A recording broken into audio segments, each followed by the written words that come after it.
Hello friends, ચીકુની season ચાલી રહી છે અને ઉનાળાની પણ શરૂઆત થઈ ગઈ છે. તો આજે આપણે બનાવીશું ચીકુ જ્યુસ. તો તેના માટે મેં અહીંયા 2 ચમચી ખાંડ, 1 ગ્લાસ દૂધ અને ચીકુ લીધા છે.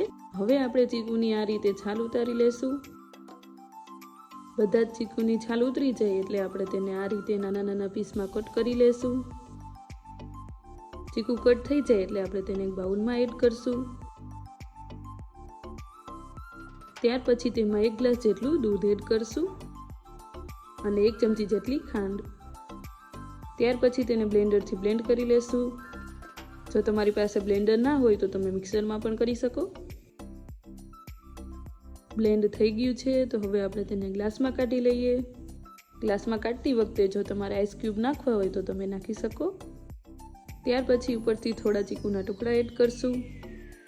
તો તૈયાર છે ગરમીમાં રાહત આપે તેવું ચીકુ જ્યુસ.